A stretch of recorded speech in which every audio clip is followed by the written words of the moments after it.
2004년 조지아주에서 남편과 10대인 아들을 키우면서 미용사로 일을 하고 있었던 패트리샤라는 옆에 여성분이 있습니다.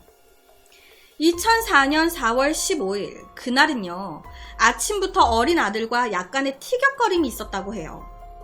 모든 집안이 그렇듯이 학교 가야 되는데 이놈의 자식이 안 일어나. 그러니까 엄마는 잔소리를 하게 되고 아들은 또 짜증을 내게 되고, 어떻게 보면 평범하디 평범한 아침이었습니다.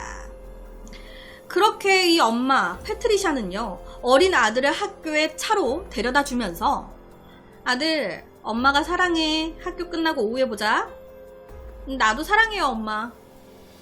그리고 이 대화는 이 둘의 마지막 대화가 돼버렸습니다.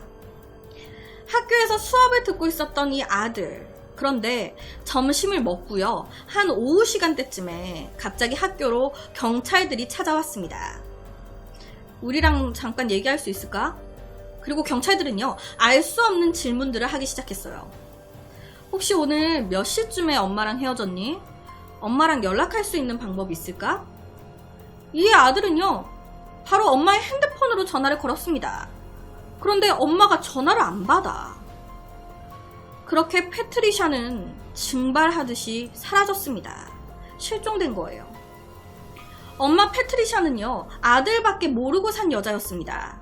아들의 모든 것에 관여했었고 엄청 사랑을 주면서 키웠어요. 아들만을 바라보면서. 아들 키우면서 머리 미용에 관심이 많았었던 이 패트리샤는요, 남의 미용실 직원으로 들어가가지고 일을 하다가 열심히 해가지고 자기 미용실까지 운영을 하게 됐습니다. 성격도 밝아서 항상 웃고 있었고, 그렇다 보니까 단골 손님도 저절로 많이 생기게 됐어요. 가게가 잘 된 거죠. 당시 패트리샤에게는 남편 로비 있었습니다. 이 남편과 패트리샤의 나이 차이는요, 무려 20살. 패트리샤가 30살 때 남편 롭 50살이었어요. 어마어마하죠. 두 사람은요, 머리를 잘라주다가 눈이 맞아가지고 결혼까지 하게 된 건데, 그렇게 잘 살다가 결혼 7년 만에 아내가 증발하듯이 사라진 거예요. 여기서 눈치를 채셨겠지만 남편 롭은요, 아들 입장에서는 새아빠였습니다. 그러니까 패트리샤의 두 번째 남편이 롭이었던 거죠. 워낙 밝은 성격이었던 이 패트리샤는요, 미용실에 단골 손님들이 굉장히 많았습니다. 머리를 굳이 자르지 않아도요, 그냥 패트리샤랑 수다 떨려고 매일같이 이 미용실을 찾는 고객들이 상당했어요. 그냥 수다 떨고 놀려고. 패트리샤가 사라지기 전날 저녁까지도요, 패트리샤의 미용실에 들렸던 손님이 있었습니다. 그 손님은요, 사건 전날까지도 패트리샤에게 이상한 말이라든지 이상한 느낌을 받은 거 전혀 없었고요. 그날 저한테 아무렇지도 않게 언니 내일도 올 거지? 하면서 농담까지 걸었었습니다. 그랬던 사람이 도대체 어디로 왜 사라진 건지 감을 잡을 수가 없어요. 라고 얘기를 했어요. 패트리샤의 실종 신고를 제일 처음 한 사람은요, 바로 지금 말씀드렸던 미용실에 사건 전날까지도 들린 고객이었습니다. 이상하게 전화를 해봐도 바로 음성사서함으로 넘어가 버리고, 원래 가게도 잘 안 비우는 사람인데 가게 문은 열려있는데 안에 사람은 없고, 혹시 몰라서 집에 가봐도 집에도 없고 연락도 안 되고 뭔가 이상하다.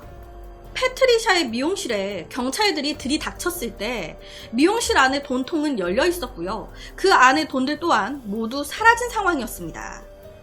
그리고 패트리샤의 지갑, 그리고 핸드폰, 개인 물품 모두 카운터 위에서 발견이 됐어요. 다 미용실에 있었던 거예요. 그리고 그 외에 미용실 안에 특별한 건 없었습니다. 평소대로 미용실 안은 깔끔하게 다 정리가 되어 있었고요. 잘 관리가 된 상태. 피도 없었어요. 몸싸움의 흔적 또한 없었습니다. 전혀 이상한 게 발견되지 않은 거예요. 사건 현장으로는 보이지 않았다. 사람만 싹 사라졌다. 어떠한 단서도 증거도 없는 상황. 경찰들은 난감했습니다. 도대체 수사의 방향을 어디로 어떻게 잡아야 될지 전혀 모르겠거든. 아내 패트리샤가 실종되던 그 시각, 오후 2시에서 3시경 이 남편 롭은 회사에 있었습니다. 보통요, 수사는 아내가 실종되거나 사망했을 때 1순위 의심은 남편이에요. 이에 경찰은 남편 롭을 불러가지고 의심하기 시작했습니다. 이날 이 시간에 뭐 했어요? 저 지금까지 회사에 있었는데요. 그걸 증명해줄 사람 있나요? 네, 있습니다. 사건 현장인 이 미용실 안의 물건들은요, 모두 깔끔하게 제자리에 정리가 잘 되어 있었습니다. 미용실 밖에서도 어떠한 단서가 나온 건 없었어요. 하지만 단 하나 제자리가 아닌 게 있었습니다. 그건 바로 패트리샤의 차였어요. 차가요, 가게 바로 앞에 이제 서쪽을 향해서 대져 있었는데, 이 빨간색으로 표시한 동그라미가 이제 패트리샤의 차거든요. 근데 이상한 점은 이 패트리샤가 원래 차를 이렇게 안 댄대요. 누가 어떤 사장이 자기 가게 앞을 떡 가로막고 차를 대겠습니까? 그렇잖아요. 원래 패트리샤는요, 가게 옆에 이제 공터에다가 아래 사진처럼 옆에다가 댄다고 해요.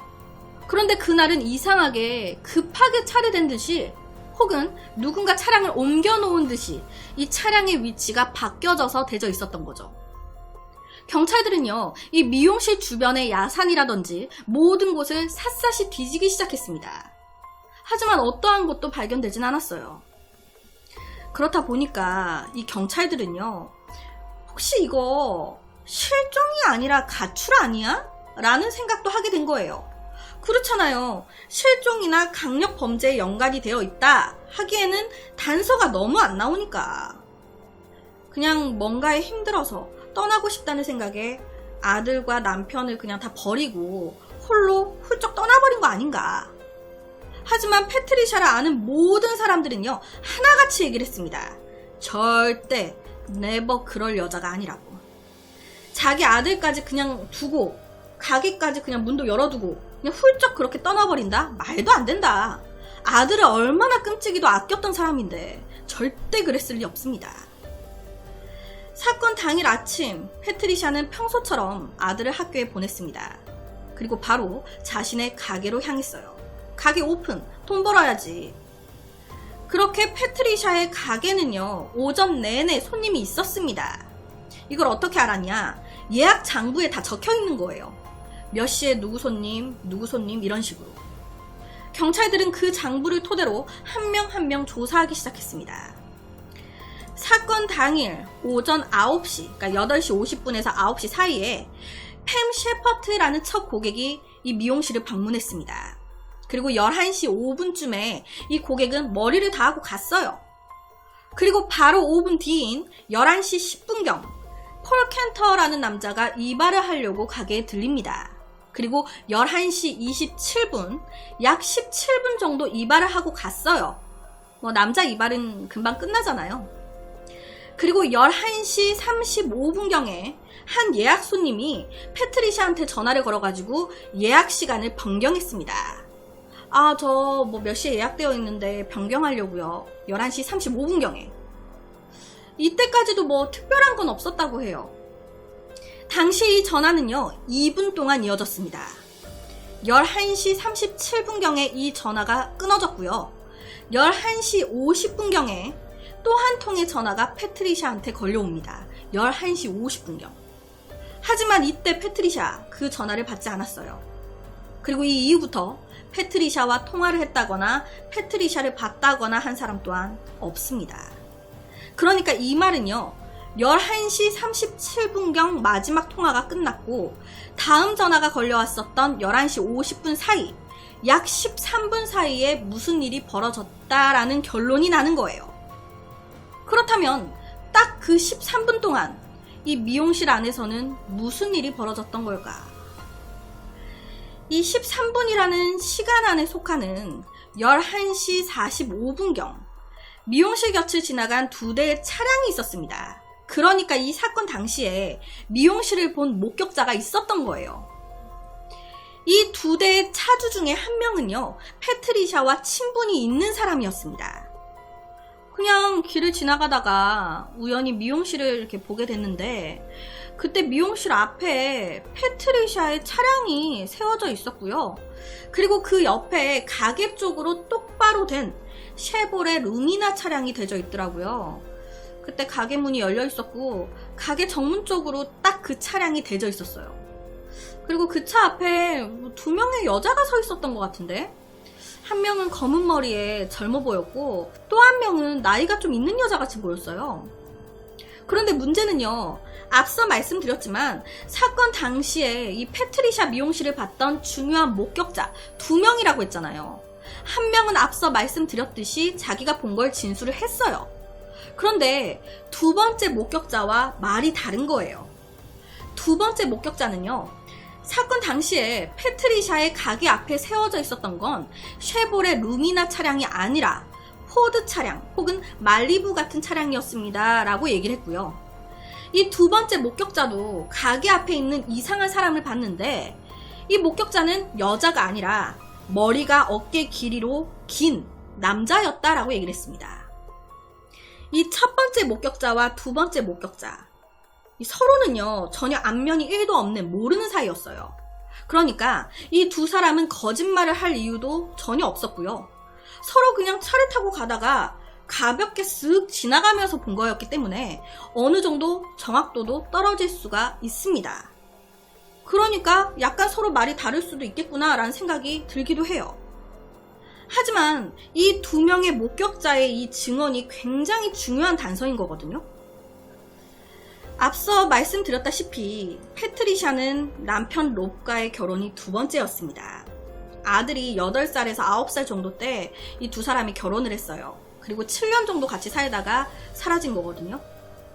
결혼하고 첫 해 이 두 사람의 애정전선 전혀 문제 없었습니다. 롭도 자기 친자식은 아니었지만 아들한테 아버지 노릇을 하기 위해서 노력을 많이 했고 좋은 남편이 되기 위해서도 노력을 많이 했어요. 하지만 아들의 말로는요, 얼마 지나지 않아가지고 롭의 본색이 드러나기 시작했다고 합니다. 자기 친구들까지 양 아버지 롭의 본색을 봤을 정도였다고. 막 입에 담기 힘든 심한 말을 아들한테 막 한다거나 마누라한테 막 한다거나, 좀 약간 그래진 거죠. 점점 시간이 지날수록. 이 같은 부분은요, 패트리샤의 친구들 역시도 비슷한 말을 했습니다. 롭이 약간 의부증, 의처증처럼 그런 게 있었어요. 패트리샤를 엄청 과잉보호했거든요. 패트리샤의 친구 관계까지도 되게 질투하고 그랬다니까요. 그러다 보니까 둘이 자주 싸웠어요. 라고. 아들은 양 아버지 롭에 대해서 이렇게 말을 했습니다. 아버지 롭은 원래 엄마한테 집착이 심했습니다. 그리고 엄마는 저를 엄청 사랑했어요. 그렇다 보니 이 양 아버지 롭, 저를 질투했습니다. 저를 싫어하기 시작했어요. 하지만 이에 대해서 아버지인 롭은요, 반대 입장을 얘기합니다. 무슨 소리? 아내 패트리샤랑 저 잘 싸우지 않았습니다. 그냥 흔한 티격거림 정도만 있었지 심하게 싸운 적은 없어요. 오히려 내가 남편이 되면서 아들이 저를 질투했습니다. 라고. 그리고 이런 사단이 나기 2주 전에요, 엄마 패트리샤가 아들한테 좀 이상한 말을 했었다고 해요. 아들, 엄마가 아빠랑 이혼을 할까 하는데 라면서 이혼 얘기를 아들한테 꺼낸 거예요. 사건이 일어나기 2주 전에 말이죠. 하지만 이에 대해서 남편 롭은요, 전혀 모르고 있었습니다. 내 아내가 저랑 이혼 생각을 하고 있었다고요? 저한테는 그런 말을 단 1도 한 적이 없는데? 패트리샤가 실종되고 바로 다음날 남편이었던 이 롭은요, 함께 살던 집의 자물쇠를 싹 다 바꿔버렸습니다. 그렇다 보니까 이 아들 집에 못 들어가는 상황이 돼버린 거예요. 그리고 이때 아내 패트리샤가 실종 상태였잖아요. 아내가 다시 돌아올 수도 있었는데 문 자물쇠를 다 바꿔버린 거예요. 이에 대해서 롭은요, 아내가 실종되고 예방 조치 차원에서 집의 자물쇠를 바꾼 거였습니다. 솔직히 양아들이 나랑 패트리샤랑 살았던 집에 있는 게 싫었어요. 왜냐? 그냥 난 그 애가 싫어. 그 애랑 나랑 둘이 이 집에 있는 것 자체가 싫었어요. 그래서 못 들어오게 자물쇠를 다 바꿔버린 겁니다. 라고 말을 했습니다. 그 애가 싫었으니까. 이 집이요, 원래 셋이 같이 살던 집이에요. 그런데 아내가 사라지고 집 열쇠를 다 바꿔버리니까 아들이 못 들어가는 상황이 돼버렸고요. 그러니까 내쫓은 거예요. 그 어렸던 아이를. 엄마도 사라져버리고 지낼 곳조차 없어져버린 이 아들. 어쩔 수 없이 아들은 친아버지를 찾아갔습니다. 이때 친아버지는요, 작은 농장을 운영하면서 닭을 키우고 있었어요. 당연히 친아버지는 아들을 바로 받아들였습니다. 같이 살자. 그렇게 아들은 친아버지와 함께 살게 된 거예요. 그렇다면 사건의 본론으로 다시 돌아가서 사라져버린 패트리샤는 어디에 있는 걸까요? 경찰들은요, 전과자나 관련되어 있는 모든 사람들이 다 조사했습니다. 그러면서 연쇄살인범부터 앞서 말씀드렸던 남편 롭 등등 여러 가지의 이제 사람들이 용의선상에 올랐어요. 그리고 강력한 용의자가 한 명 추려졌습니다. 그 사람은 바로 옆에 제러미 존슨이라는 사람이에요. 제러미 존스. 이 옆에 살인마는요, 여성을 학대하는 걸 되게 좋아했던 사이코 미친놈이었습니다. 무려 6명에서 8명 정도의 여자를 잔인하게 죽인 놈이에요. 그런데 이 놈이 잡히고 경찰 조사하면서 이런 말을 하는 거예요. 아니, 내가요, 조지아주에서 미용사 한 명 죽였었는데 그 얘기 해줄까요? 이 말에요, 경찰은요, 혹시 조지아주에서 죽였다는 그 여자, 이 여자가 맞아? 하면서 패트리샤의 사진을 보여줬습니다. 그랬더니 이 남자가 그러는 거예요. 이 미친놈이. 네, 이 여자 맞아요. 나는요, 약에 취하잖아요? 그러면 도덕의식이 없어져. 난 약만 있으면 가장 사악하고 가장 잔인한 사람이 될 수 있어요. 라고 쓸데기 없는 소리를 막 짓거리는 거예요. 이 미친 사이코의 말로는요, 사건 당일 길을 지나가다가 미용실 하나를 보게 됐고 그 미용실에 들어가기로 마음을 먹었었다고 합니다. 그래서 실제로 그 미용실로 들어가가지고 패트리샤한테 저기 제가 짐이 조금 있어서 그런데 사장님 밖으로 나와서 저 짐 좀 같이 들어줄 수 있을까요? 좀 도와주세요 라고 얘기를 했다고 해요. 그러니까 이때 아무것도 몰랐던 패트리샤, 알겠어요, 도와드릴게요 하고 나갔겠죠. 그리고 이때 존스는 강제로 이 패트리샤를 칼로 위협하면서 차에 태웠다고 합니다. 패트리샤를.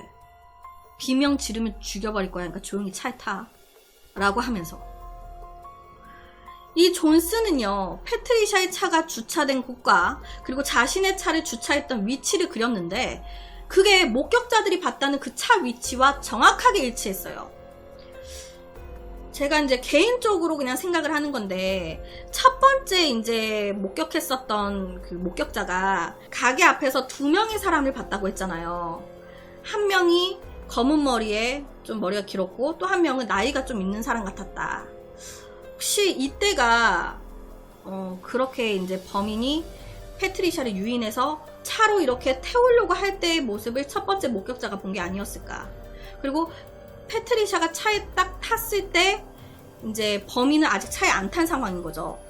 밖에 한 명이 있었던 거야. 그 한 명을 두 번째 목격자가 지나가면서 봤던 건 아니었을까. 혹시 이때 패트리샤는 이 차 안에 협박을 당해서 태워져 있었던 건 아니었을까. 첫 번째 목격자가 이렇게 얘기를 했거든요. 검은 머리에 머리가 좀 길었다. 제가 띄워드린 패트리샤의 사진을 보시면 아시겠지만 검은 머리거든요. 그래서 이때 패트리샤와 범인이 같이 있었던 걸 본 게 첫 번째 목격자. 그리고 패트리샤가 협박에 차에 태워졌고 이 범인이 홀로 이제 차 옆에 있었을 때 본 게 두 번째 목격자는 아니었을까. 그냥 개인적인 생각이에요. 이 존스, 이 미친놈이 여러 가지 사건 현장에 대한 부분들을 얘기하는데 정확하게 실제 현장과 맞아 떨어졌습니다. 그렇게 패트리샤를 납치한 이 존스는요, 그녀를 잔인하게 살해한 후에 근처에 있었던 스위트 워터강이라는 곳에 시신을 던져버렸다라고 진술을 했습니다. 이 말에 경찰은요, 존스가 살인을 저질렀다라고 말한 곳부터 광범위하게 수색을 하기 시작했어요.